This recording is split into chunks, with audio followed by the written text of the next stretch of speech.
মেন্টালিতে থাকে, উনি অনেক মানে ফ্রি মেন্টালিটির। কিন্তু ভাই এটা তো বাংলাদেশ, আমরা তো এত ফ্রি মেন্টালিটির না, তাই না?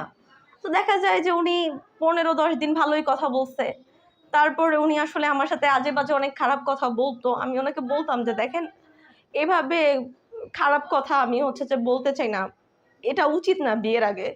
কিন্তু উনি এত জঘন্য আর এত খারাপ একটা মানুষ, ওনার কথা হলো যে বিয়ের আগে যদি আমি না বুঝি যে তুমি কি টাইপের মেয়ে, তাহলে আমি তোমাকে কিভাবে বিয়ে করব।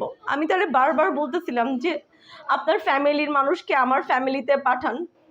সেটা বলতেছিল যে না, আগে আমি তোমাকে বুঝবো, জানবো, তারপর হচ্ছে যে আমার ফ্যামিলিকে পাঠাবো তোমার বাসায়।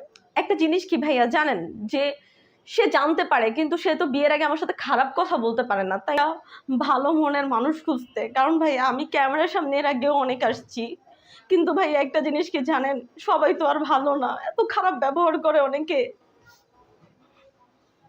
দর্শক, আপনারা শুনছেন আলিশার জীবনের গল্প। আলিশাকে যদি আপনাদের ভালো লাগে, পছন্দ হয়ে থাকে, তাহলে স্ক্রিনে দেওয়া যে নাম্বারটি দেখতে পাচ্ছেন সেটি আমাদের ইউটিউব কর্তৃপক্ষের। তার একটা স্ক্রিনশট মেরে এই নাম্বারে ইমো আছে, হোয়াটসঅ্যাপ আছে, পাঠিয়ে দিবেন। আমরাই আপনাদের সাথে যোগাযোগ করবো।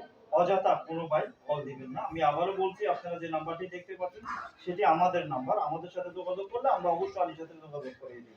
ভালো থাকবেন, সুস্থ থাকবেন। আল্লাহ হাফেজ।